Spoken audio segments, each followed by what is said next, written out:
ng kanya pong presensya. Ang ating pangunahing pandangal ay isang revolusyonaryo na huhubog sa serbisyo publiko at kasaysayan ng ating bansa. Aksyon, hindi drama, ang kanyang paninindigan sa kanyang paglilingkod sa Senado ng Republika ng Pilipinas.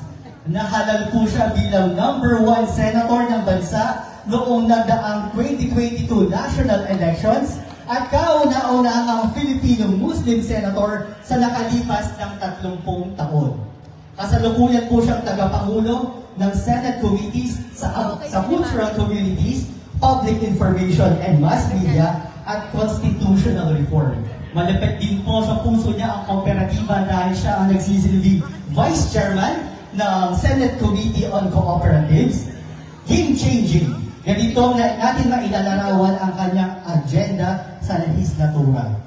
Ladies and gentlemen, mga kababayan, sabay-sabay po natin i-welcome ang ating panauhing pandangal. Ladies and gentlemen, Honorable Senator Robin Hood Carino Padilla.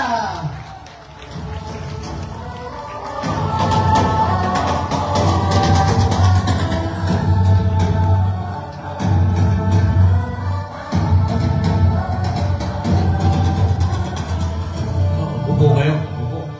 Mabuhay mga kababayan ko sa Nueva Ecija. Isang magandang patanghali po sa inyong lahat. A'udhu billahi minasyaitanir rajim. Bismillahirrahmanirrahim. Alhamdulillah rabbil alamin. Bismillahi wassalatu wassalamu ala rasulillahi.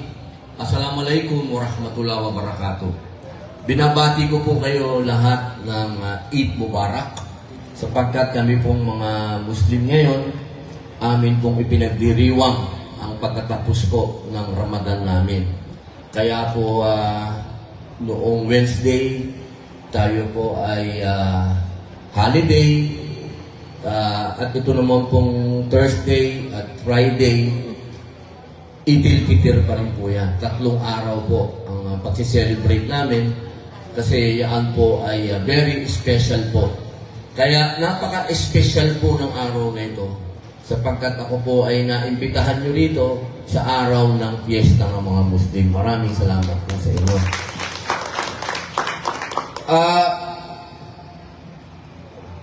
Kanina sabi ni Vice Mayor, ang Talavera daw ang puso ng Nueva Ecija. Palagay ko pati ganda. Alam nyo, tunay po na ang pag-aartista po sa amin ni Kuya Romel. Napakahalaga na naging trabaho namin ang pagiging artista. Sapagkat dito po sa trabaho na to, naging malapit po kami sa mga tinatawag po natin ng mga kababayan natin na naaabuso, inaapi. Kasi yan po ang madalas na ginagawa namin pelikula. Kami yung mga nagre-represent ng mga naapi. Kaya po, noong dumating po yung panahon na inalok po sa akin ni dating Pangulo Rodrigo Roa Duterte ang tumakbo sa politika. Hindi ko po talaga linya ito. Linya po ito ng kapatid ko. Si Kuya Romel po talaga ang public servant sa amin. Ako po yung public playboy. Siya po talaga ang pundasyon namin. Hindi ko po talaga inisip na ako'y magiging politician. Pero nung tinanong ko po si Kuya Romel, sabi ko, Tol, ano sa palagay mo? Sinasabi ni Mayo, tumakbo ako. Sabi ni Romel, akong bahala, Tol. Hindi kita iiwan. Isa lang ang magagawa mo. Matutulungan mo yung Nueva Ecija. Yun po ang naging driving force. Kasi kung mahirap po iiwan ng pelikulang Pilipino, napakahirap po. Bukod sa magandang trabaho, disenteng trabaho, maraming magagandang babae. At legal na legal mong hinahalikan, hindi nagagalit ang asawa ko. Kasi trabaho. Dito po sa politika, hindi ka pwedeng tumingin man lang sa babae, Diyos mio, may iskandalo ka. Ni pumuri, bawal. Alam niyo ba, unang araw ko sa Senado, ang sabi sa akin ng abogado ko, bawal na bawal mong sasabihin maganda yung empleyado. Bawal na bawal mong sasabihin sexy yung empleyado. Pagbihira, magtupukoho na lang tayo, yung parang sa kabayo. Napakahirap po talaga maging politiko. Pero iisipin mo na lang, ako, pagdating sa gabi, iniisip ko na lang, yung sinabi ni Kuya Romel na marami tayong matutulungan, tol. Napakalaki ng pondo ng gobyerno.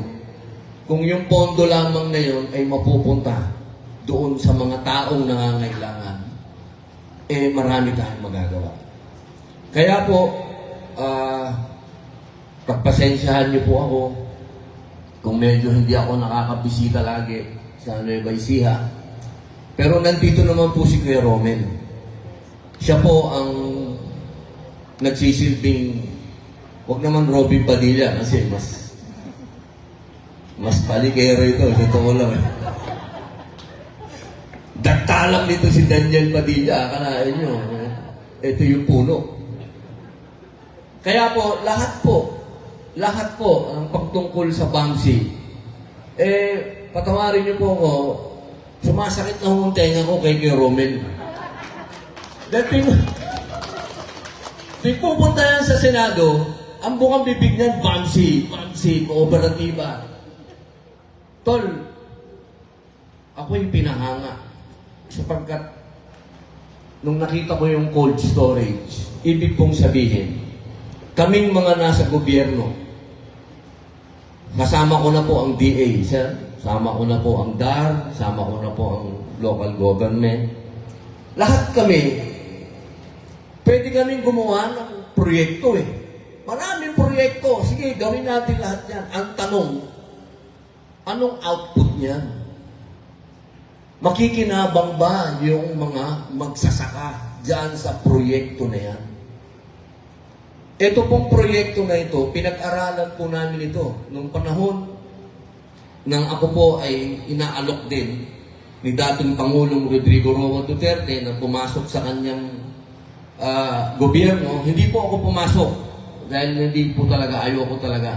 Pero kasama ako nagpunta sa Korea at tiningnan namin yung mga cold storage sa Korea, sa Busan.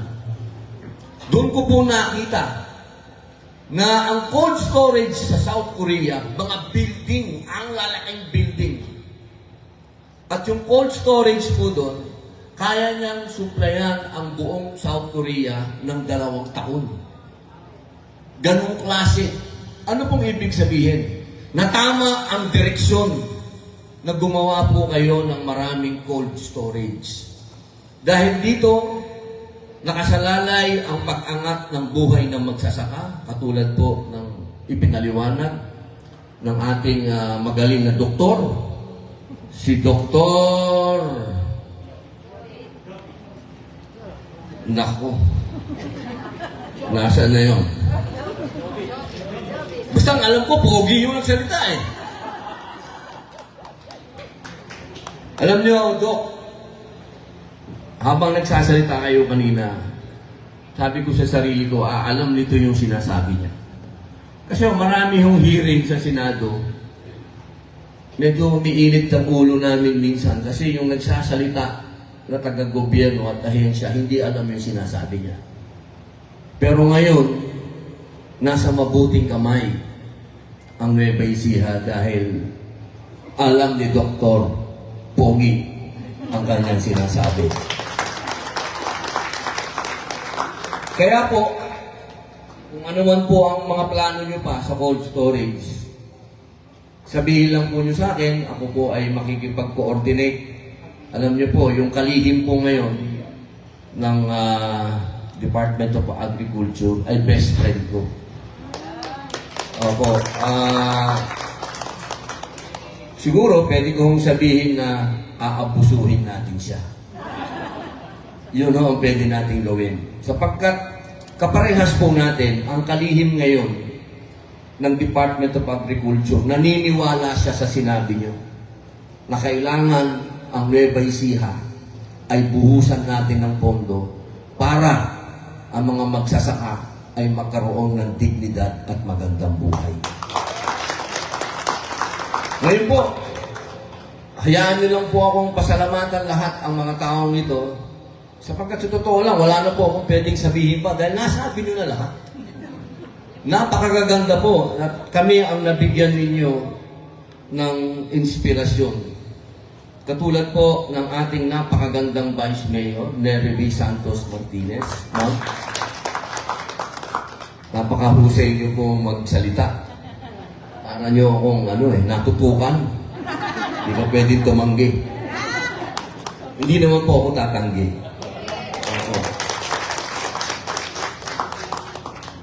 Andito rin po si Sir Arthur Ilagan, CDO-MCEDO. Arthur Ilagan. Sir. Flor de Lisa Cuson. Hello, ma'am. Nasa likod pala. Mabuhay po. Barangay Captain Miguel Baldomero. Barangay Cap. Dato. Ang atin pong ABC Captain Ben Chanco. Sir. Ang atin pong Provincial Agriculturist, Sir Jobe at Aligam. Sir Bogi, Idol. Ang atin pong DAR, Director 4, Jocelyn Ramones. Ma'am, napakaganda din po ng talumpati po ninyo. Opo. Kasi yan din po yung pinag-uusapan namin ngayon. Yung pag-release ng CLOA ba yun? CLOA? Oo, medyo maraming sumasabit. Opo, ma'am, maganda po yung announcement nyo kanina. Opo. At nasabi din po ninyo yung bagong batas na pumasa na wala na dapat utang ang ating mga magsasaka.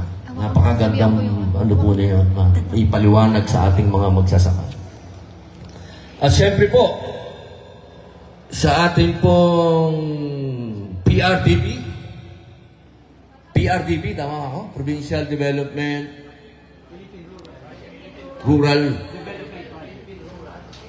Philippine Rural Development Project.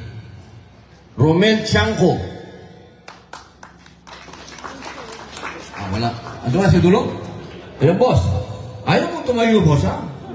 Mahiyain si, kamukha mo pa naman si Herbert, baka hanapin ka ni Rupa, boss. Si Ram Bautista, atin pong writer. Si Engineer Joyce Quiros. Wala ko, ma'am. Maria Gloria Pabuayon. Hello, ma'am. Congratulations po. Dr. Maricel Dulas. Ma'am. Engineer Michael Manansala. Sir. Siyempre, ito very special tong Bamsi. Ito, ang sakit na ng tenga ko dito kay Kayo Omeng, lagi po kayong binabanggit, Ma'am Nora. Hindi ko lang, minsan gusto ko lang i-chismis si Utol eh. Ano ba ang may sabihin na Ma'am Nora? Lagi mong, darating ka sa opisina, Bamsi to, itong Bamsi. Ang atin pong Direktor, Victorino Robles. Sir. Si Sir Proceso Punanan. Teodoro Rodiel. Sorry po. Teodora. Ma'am Teodora. Flor Pablo. Alicia Santos. Ma'am, binabati ko po lahat ang mga tiga-Bamsi. Kayo po ang salamin ng mga kooperatiba. Sana po lahat ng kooperatiba sa Pilipinas maging ganito. Yan po ang dream namin sa CDA. Kasi ang CDA, kapartner ko din po ang CDA. Alam naman ni Ma'am yan. Banggitin ko din po si Ma'am Lorna May Vero. Mayor po, di ba? Mayor? Mayor pa rin po. Doktor, eto nga, Marita Wang, my partner, CDA. Siyempre po sa Land Bank, masarap madinig na ang Land Bank nandito. Isa pong kaligayahan ko yan. Dahil madalas nagtatalo kami sa Senado. Ano ba talaga ang ng Land Bank? Pero ngayon, napatunayan ko ang Land Bank ay nandito sa mga magsasaka. Kaya saludo ko sa inyo. Land Bank. Baka Land Bank lang dito sa Nueva Ecija. Opo. Sir Glenn S. Mariano. Sir. Arthur N. Andres. Patricia Camille Mariano. Myriel. Tignan naging tinatakot mo ba ako? Esguera. Rupert Ivan Yancia. Sana po wala akong nakalimutan. Siyempre po, sa atin pong Regional Project Coordinator Officer ng DA, Dr. Arthur Gayric. Sir. Bago po matapos, nagpapasalamat lang po ako sa PNP, sa Army, sa Coast Guard, sa lahat po ng nagsagawa ng pagpupulong na ito para maitawid po natin bilang panghuling pananalita. Alam nyo, ang ating bansa sa oras na to, ito medyo malungkot na masaya. Malungkot kasi katotohanan. Tayo po ay nabubuhay na sa utang. Ang ating pong gobyerno ay umuutang ng halos 2 trilyon taon-taon para mapunuan po ang ating budget. Ang hinihingi ko po sa ating lahat, lalong-lalo na po dito sa Nueva Ecija, ito pong gobyerno ni Bongbong Marcos, ni Presidente Bongbong Marcos, sila po ay talagang nakakonsentrate na mag-invest sa farmers. Ang hinihingi ko po sa inyo, pagtulong-tulungan po natin na itong ibubuhos ng administrasyon ng pondo dito sa Nueva Ecija na padadaanin po sa DA. Sana po gawin natin ang lahat na makinabang ang magsasaka. Dahil napakasakit kong isipin na dito na lamang po sa bayan, sa bansa ng Pilipinas, ang magsasaka ay lugmok, mahirap, inaapi. Tayo na lang po yun. Yung mga kapitbahay natin, ang kanila pong mga magsasaka ay maganda na ang mga buhay. Yakapit po natin itong pagkakataon nito dahil seryoso ang ating mahal na Pangulong Bongbong Marcos na gawin at buhayin muli ang magsasaka. Hindi lamang po sa Nueva Ecija, kung hindi sa buong Pilipinas. Yun lamang po, maraming salamat at mabuhay po kayo.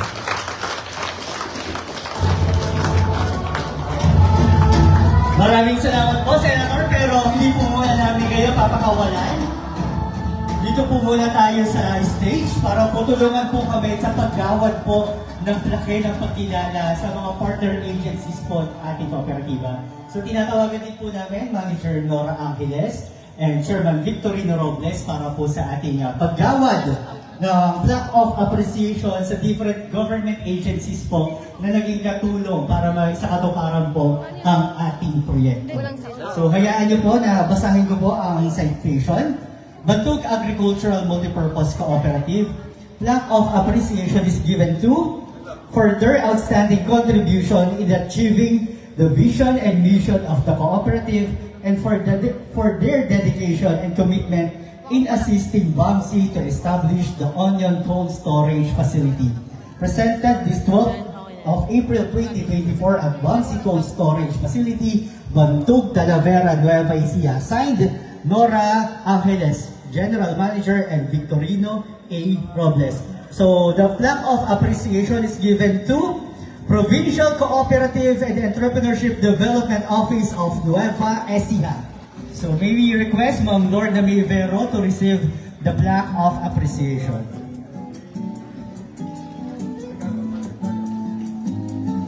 Another plaque of appreciation is given to Municipal Cooperative Development Office of Talavera.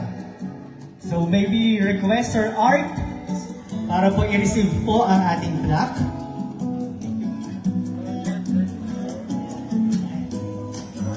And of course, hindi natin pwedeng kalimutan ang Municipal Agriculture Office of Talavera. So, hinihiling po natin si Ma'am Flor Teresa Quizon, ang ating MAU, para i-receive po ang plaque of appreciation.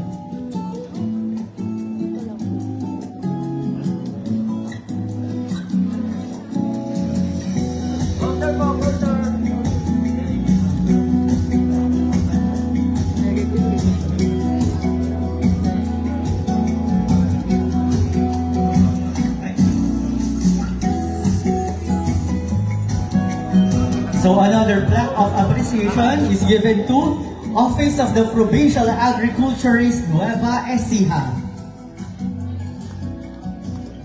And may we request Doc Jobit Agliam to receive this plaque of appreciation.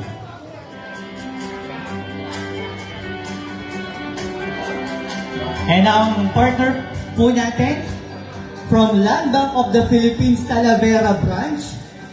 So may we request Sir Art para po i-receive po ang plaque of appreciation.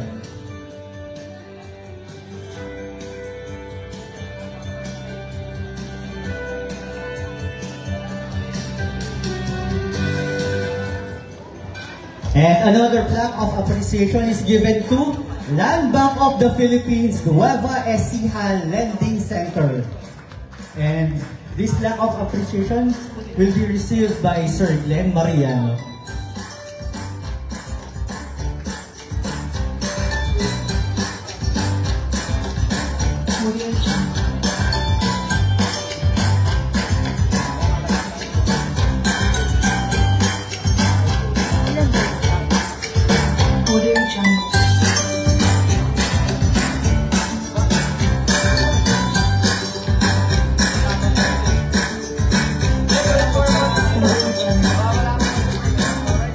And another plaque of appreciation is given to Cooperative Development Authority Region 3. And received by Director Marietta Wang.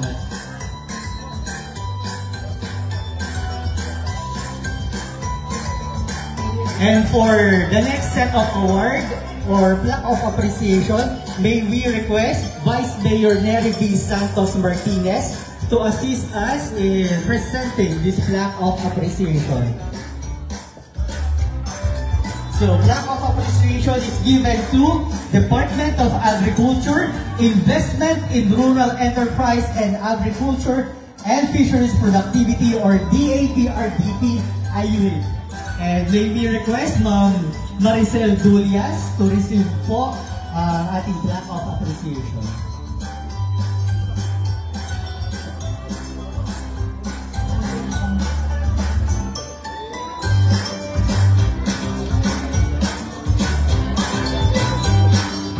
And of course, this plaque of appreciation is given to Department of Agriculture, Philippine Rural Development Project Central Luzon. So may we request Project Director, Dr. Arthur Dairit, to receive this plaque of appreciation.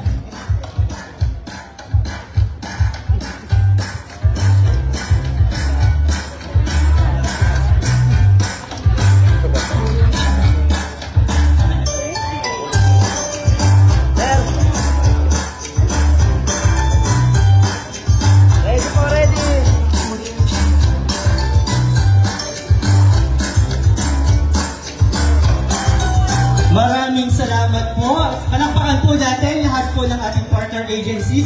Maraming salamat din po Vice Mayor Nery V. Santos Martinez and of course, Senator Robin Padilla. Hindi pa po tayo tapos.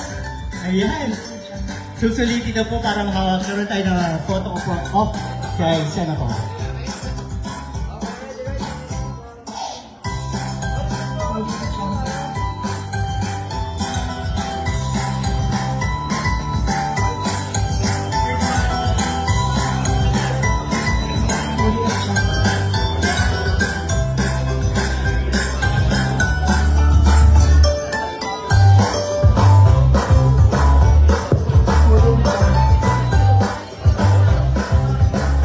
Ayan, hindi pa po dito natatapos ang ating programa.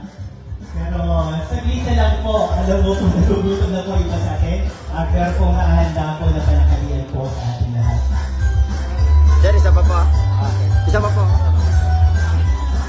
Okay po, ready po. 1, 2, 3. Isa pa po.